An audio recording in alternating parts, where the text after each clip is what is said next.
하루 300원을 똑똑하게 쓰는 방법 갓산균 스포츠 앤 플러스에서 20% 할인된 가격으로 만나보실 수가 있습니다. 더보기란을 참조해 주시기 바랍니다. 다음은 SSG와 두산의 대결입니다. 자, 첫 번째 날 경기에서 두산이 SSG에게 불의의 일격을 먹였는데요. 오늘은 SSG가 4대1로 승부 가져갔네요. 그렇습니다. 지금 사실 두산한테는 미안한 소리지만 두산 만나는 팀은 최소 위닝 하려고 하고요. 좀 더 운이 좋으면 수입까지 기대할 수 있는데 첫 경기 같은 경우 화요일 경기 같은 경우 뭐 SSG에서 뭐 이렇게 뭐 말할 수 없을 정도로 그냥 원사이드에 끝났다고 보면 될 것 같고요. 네. 오늘 같은 경우에는 사실 좀 매치업 자체가 두산 쪽으로 많이 좀 무게가 실리는 느낌이었어요. 왜냐하면 SS 선발 김건우 선수였잖아요.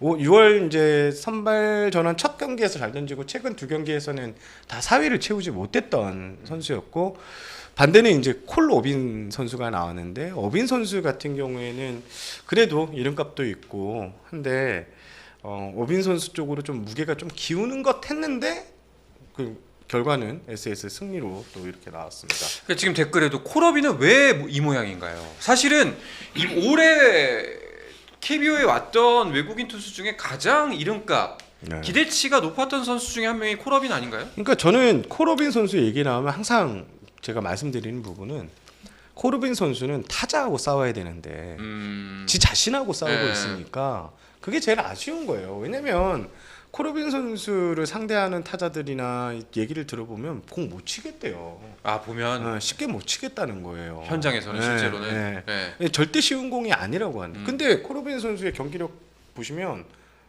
딱 그거예요. 볼넷 흔들리고 어이없는 공 가다가 주자 모아는 꽃광 그러다 혼자 이제 자포자기 끝 이런 패턴이 계속 되고 있거든요. 구위는 괜찮은데 뭔가 마음을 잡지 못하는 네, 그런 게 저는 좀 아쉽습니다. 어떻게 보세요? 사실 시범 경기 기준으로 보면 외국인 투수 3대장은 콜업인하고 폰세하고 치리노스? 아니요 저기 갑자기 저 기아의 그 네일 내일 이 세 명을 많이 꼽았어요. 로젠버그 아니고? 로젠버그 퇴출 위기예요. 네? 제가 급이 다르다고 그랬죠. 네. 네. 하여튼 근데 그 경력 자체만 놓고 봤을 때 콜업인은 한국에 오기 어려운 선수거든요. 네. 근데 지금도 공이 나쁜 건 아니라고 하는 거예요. 지금 얘기한 대로 멘탈 그 부분이 계속 지적되고 있죠. 근데 멘탈 지적은 지난번에 김영준 의원 왔을 때 우기 리그에 오기 직전에 조금 있었다. 네. 그런 낌새가 라고 이제 말은 하긴 했었거든요. 예. 두산도 좀 답답해하는 눈치예요. 근데 지금 쉽게 외국인 투수를 바꾸겠다는 얘기가 안 나오고 있거든요. 콜오빈 같은 경우에는. 그래서 결국 두산 콜오빈은 자기 스스로 반등해야 돼요. 네. 좀 더. 근데 오늘도 보면 좀 경기력이 좀 많이 아쉬운 것 같아요. 네. 예. 그리고 뭐 아까 이제 방송 들어가기 전에 경기들을 보면서 했던 얘기지만 두산은 냉정하게 바라봤을 때 콜업인만의 문제는 분명히 아닌 것 같습니다. 타격의 문제가 더 큰 것 같아요. 네. 공격력이 오늘도 득점 찬스가 계속 있었는데 맞아요. 막 이렇게 좀 홈에서 아웃되고 이제 그 이루 주자가 그 다음에 또 찬스 있는데 그 다음에 이제 범타 치고 이런 패턴이 1년 내내 이어지고 있거든요. 그러니까 타격의 집중력이라고 했잖아요. 득점력의 문제가 상당히 좀 있습니다. 네. 그러니까 또 찬스 때 올 때뿐만 아니라 뭔가 연결고리가 툭 빠져 있는 타선을 보면 뭔가 네. 짜임새가 끈끈함이 있는 게 아니라 뭔가 군데군데 이가 듬성듬성 빠져 있는 이런 느낌이에요. 네. 예.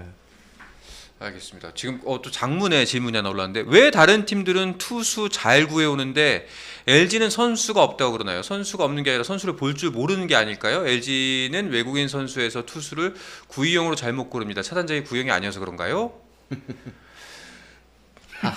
근데 에르난데스 처음 왔을 때는 기대치가 어마어마했습니다. 그렇죠. 네. 그러니까 작년에도 사실 그리고 LG는 이맘때 투수 고민이 있었잖아요. 네. 엔스냐 켈리냐 누가 퇴출될 것인가. 공개 오디션까지 했고 결국 켈리가 퇴출을 당하고 엘리에저 에르난데스가 왔죠. 와서 아홉 경기가 뛰고 나서 이제 포스트인 불펜을 이렇게 갔잖아요. 네네네. 왔을 때는 좀 나쁘지 않은 활약이었고 구단에 보이는 헌신 때문에 이제 네. 재계약을 선택을 했던 거고. 그리고 이번 시즌 초반도 괜찮았습니다. 그렇죠. 근데 이제 에르난데스 선수 같은 경우 중간에 부상으로 또 빠져 있었고 지금 복귀하고 나서는 좀 약간 기복 있는 피칭 이런 게 이어지면서 약간 팬들은 좀 교체를 해야 되는 것이 네. 아니냐라는 이런 목소리를 내고 있는 상황인 것 같습니다. 일단 LG 팬분께서는 아까 이제 에르난데스 교체보다는 보직 변경이란 얘기가 답답하신 것 같습니다. 그런 LG의 결정 자체가. 그러니까 이제 좀 지켜보시죠. 주말에 아마 뭐 좀 등판 가능성이 있는 걸로 알고 있는데 네. 한번 지켜보시죠. 자 일단은 두산과 SSG의 얘기를 조금만 더 해볼까요? 아. 두산은 앞으로 어떻게 해야 돼? 제가 이제 그 현재 상황은 뭐 일단은 최악인 상황에서 대행 체제로 넘어갔고 그리고 그게 고쳐지지 않고 있는 상황입니다. 여기서 이제 제가 생각하기에는 더 큰 문제는 뭔가 반등할 계기가 뭐가 있을까 고민해봐도 딱히 떠오르지 않는다는 거죠. 그러니까 냉정하게 얘기해서 네. 진짜 없어요. 뭐 외국인 투수 교체할 수 있는 것도 아니고 그러면 기존에 있는 선수들이 교체를 해야 되는 분발을 해야 되는 그 가능성밖에 없는데 네. 그리고 뭐 지금 현재로서는 두산이 새 감독을 시즌 중에 선임할 일은 좀 낮아 보이고 결국 이 자원 가지고 반전을 해야 되는데 저는 냉정하지만 네. 좀 쉽지 않을 것 같습니다. 후반기가 되더라도 뭔가 뭐 차라리 이제 기아는 최근 잘하고 있지만 이렇게 지원군이 이제 기다리면 온다 버티자 이게 아니거든요. 지금 뭐 곽빈 선수도 돌아온 상태고 이런 상황에서 특별히 반등 요인은 저는 개인적으로 보이지는 않습니다. 그렇습니다. 아마 많은 분들의 의견은 결국 그냥 이제 올해는 이대로 몇 년이 걸릴 것 같다 리빌딩에. 그러니까 지금 당장 할 수 있는 건 뭐가 딱히 없어 보인다라는 게 중론인 것 같습니다. 그러니까 두산을 보면 제가 이제 야구계 현장 목소리를 좀 두산이 좀 예전같이 못하다는 얘기가 좀 많이 나와요. 예전에 이게 뭐 일각에서는 그게 이제 두산이 왕조 시절을 구축하고 이러면서 이제 항상 신인 드래프트나 이쪽에는 하위권에서 이제 시작을 했으니까 그런 여파라고 보는 사람들도 있고. 근데 최근에 두산 프런트나 이런 움직임을 보면 뭔가 과거의 두산의 이렇게 총기 어린 이런 모습들이 좀 확실히 사라진 것 같기는 합니다. 예. 두산에서 뭐 이직 제의 안 오셨어요? 아니, 프런트 얘기가 갑자기 생각나서. 아니. 네. 두산은 이제 그 내부 싸움 계속 하는 네. 상황. 알겠습니다. 그러니까 이제 뭐 두산은 아마 시즌 끝나고 만약에 새 감독을 선택하는 데 있어서 여러 가지 고민을 많이 할 거예요. 그렇죠. 네, 어떤 리더십을 갖춘 인재가 와야 되는지, 어떤 성향의 감독이 와야 되는지를 두고 어마어마하게 고민을 많이 하긴 할 겁니다. 이대로는 사실상 조성환 대행으로 계속 가는 것도 쉽지 않아 보이는데. 그러니까 조성환 대행이 감독을 하려면 저는 무조건 5할을 맞춰야 돼요. 본인 딱 그러니까 지휘봉을 건네 받은 시점부터. 근데 지금 벌써 이제 마이너스가 더 많이 늘어나고 그쵸. 있는 상황이라서 5할을 만들지 않고는 쉽지는 않을 거예요. 네. 근데 이번 시즌 중에 교체를 하거나 혹은 이제 두산 측에서 다른 감독을 알아보고 있다는 움직임은 없나요? 저는 제가 알기로는 시즌은 이대로 갈 거고 지금 그리고 지금 이제 두산이 모셔와야 될 감독들은 그래도 네임밸류가 있거나 뭐 이런 경력이 있는 감독들을 경험이 치면 많은. 시즌 중반에 와서 팀을 어떻게 바꾸기는 좀 쉽지 않아요.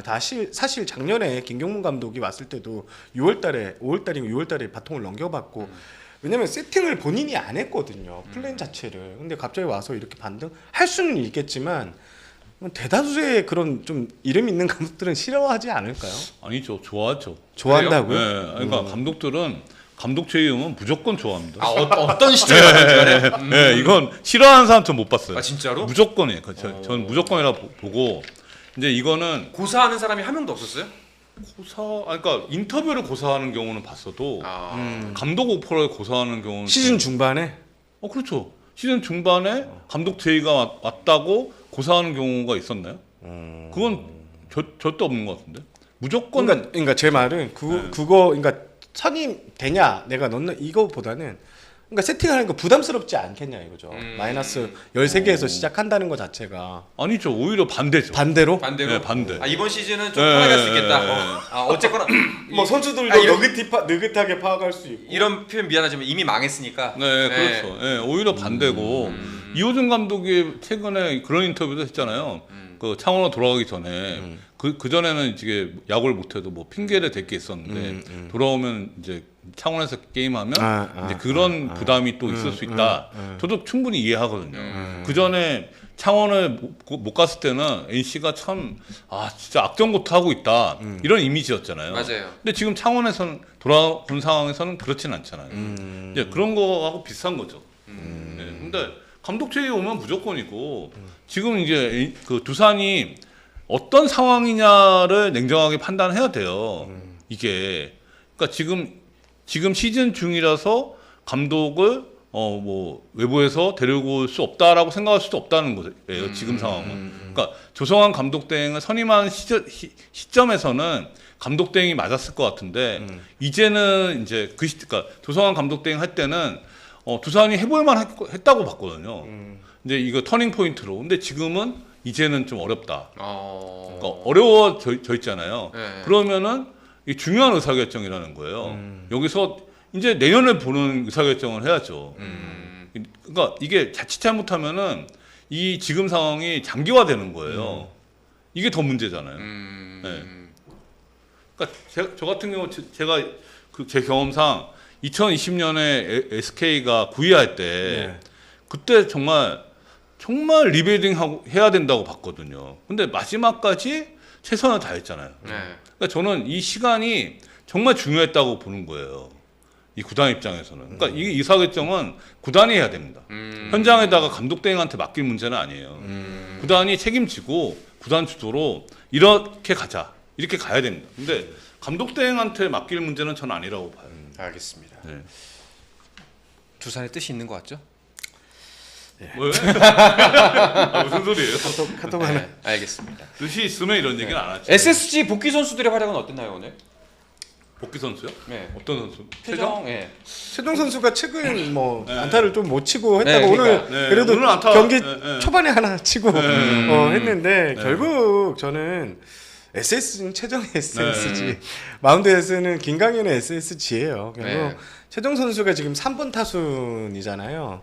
여기서 이제 고정이에요. 여기서 자기가 쟁골고리를 못하면 득점력은 떨어질 수밖에 없다고 생각하고 최정이 살아나가야 되고 최정이 쳐줘야 되고 그러면서 오늘 무안타 최근 무안타 계속이었을 거예요. 그 사슬을 끊어내고 일단 그 유격수하고 3루 사이로 빠지는 안타 좀 빠르게 쳐서 안타 만드는 장면을 봤는데 일단 안타를 일단 다시 터뜨리기 시작했다는 거네요. 물론 최정하면 홈런이지만 네. 이렇게 이제 타이밍을 계속 잡아가야 된다고 저는 봅니다. 알겠습니다. 하루 300원을 똑똑하게 쓰는 방법 갓산균 스포츠앤플러스에서 20% 할인된 가격으로 만나보실 수가 있습니다. 더보기란을 참조해 주시기 바랍니다. 스포츠는 플러스 한정의 무대 스포츠는 플러스 인터넷